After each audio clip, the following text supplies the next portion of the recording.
Hello everyone and welcome back to yet another week and edition of the GSMC Fantasy Sports Podcast, brought to you as always by the GSMC Sports Network. My name is Christopher Shepard.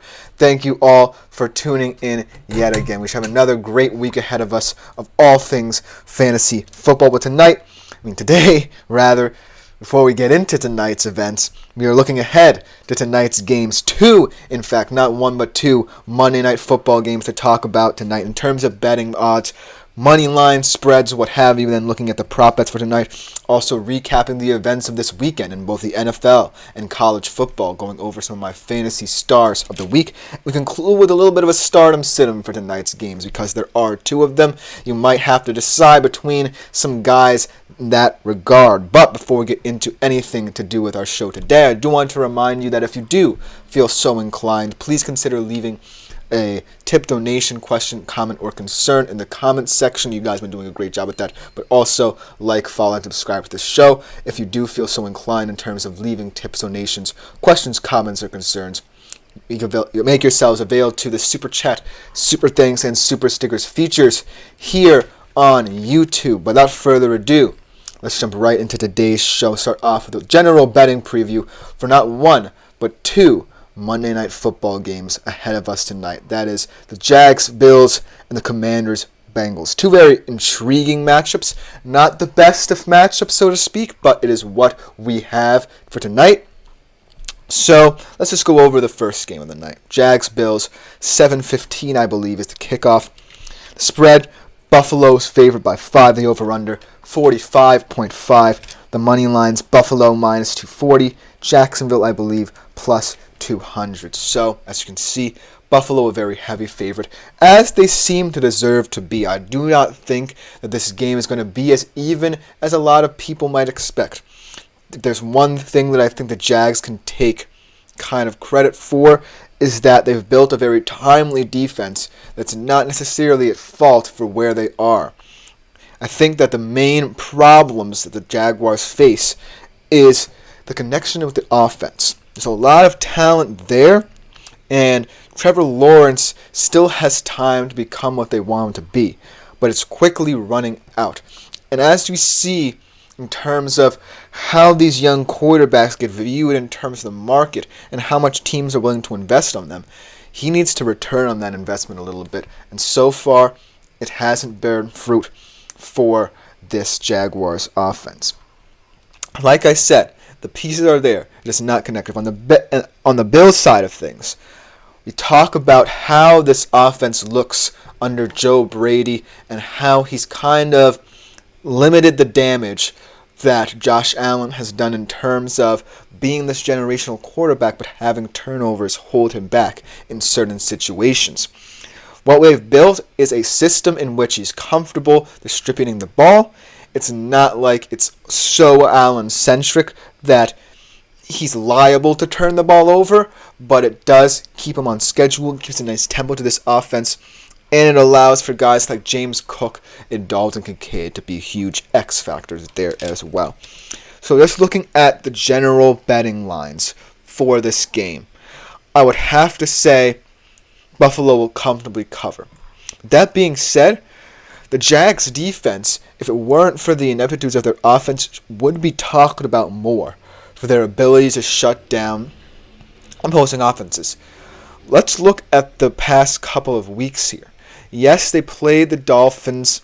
That was very impressive. And then they played the Browns, where, that game was just inept all around in every single regard. But in both those games, they held these units to very few big plays.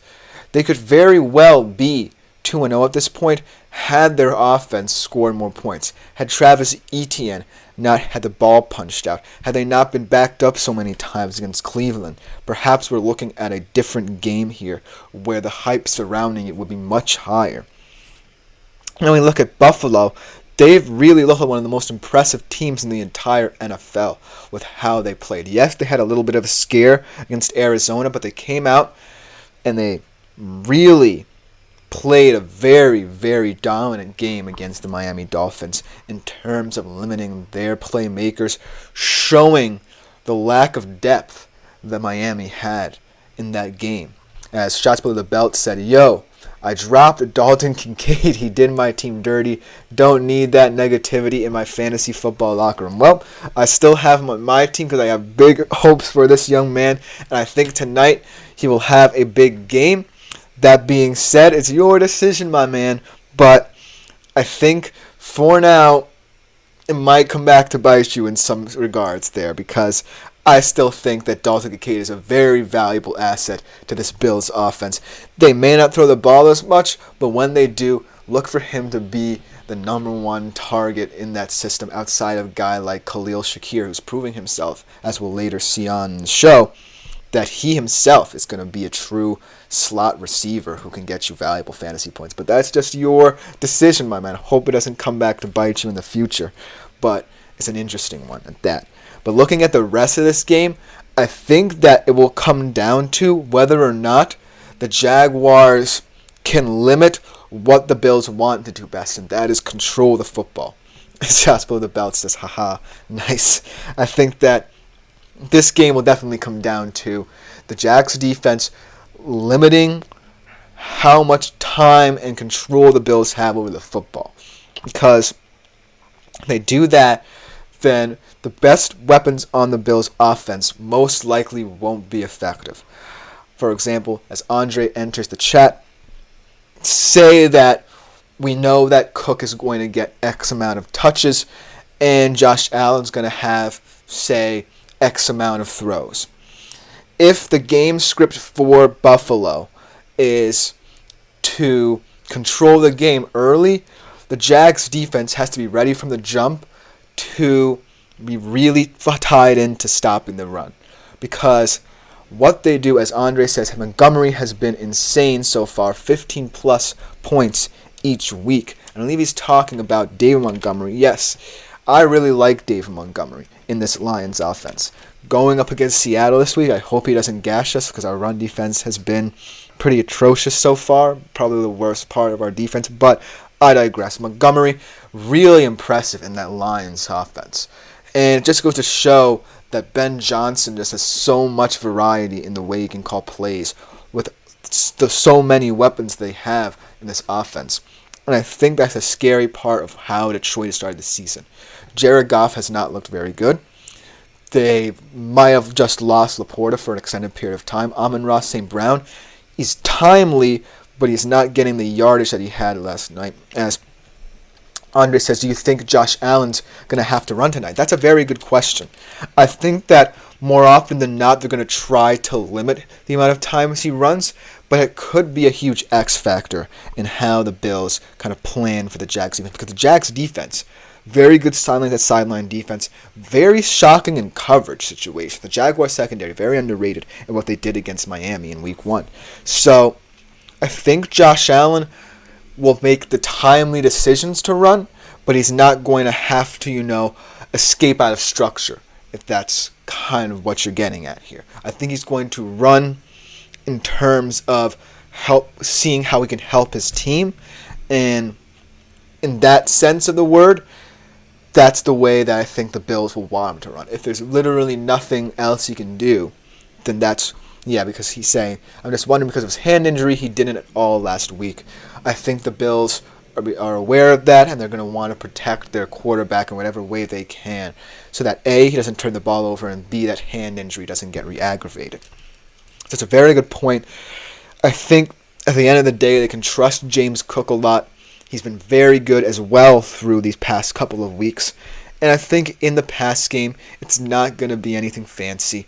It's not going to be deep shots down the field. It's just going to be timely, short to intermediate routes that keeps the rhythm of the offense going. But a fantastic question from Andre, as usual. But let's shift our attention a little bit, because we don't want this game to get lost in the luster, no matter that it's the kind of undercard game in that sense of the word. Commanders-Bengals.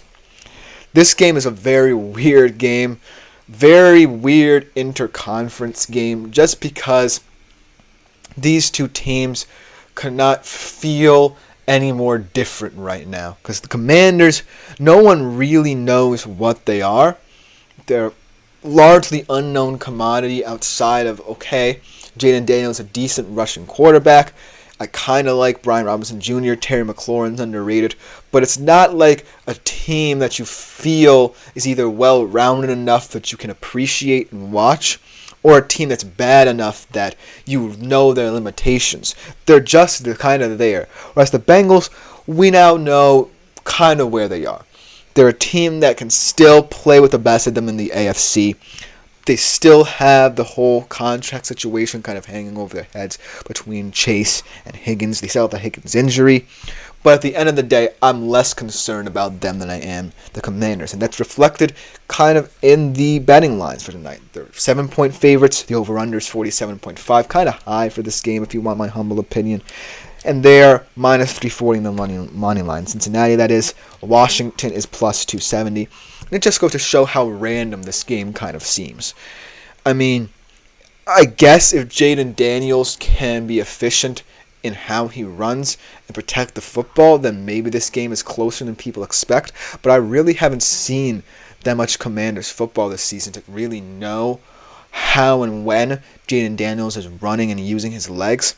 There also isn't necessarily as much of a vertical component as I thought in this Commanders offense when Jaden Daniels was drafted to them. I thought that Jaden Daniels would definitely open up the vertical passing game, and it may have to do with the loss of Jahan Dotson in free agency, where you kind of lose one of your biggest weapons in terms of matchups in that now it's just Terry McLaurin, and there's really no one outside of him that's going to really step up in my opinion. Maybe Zacchaeus, but I really don't see anyone outside of just him alone that can really help in the passing game. And it will reflect as the season progresses in terms of how Jaden Daniels depresses. As Andre says, Jamar's going under in terms of yards. We will get to that. That's a perfect segue, actually, into my next segment if we have to take a quick break to talk about the prop bets for both of these games.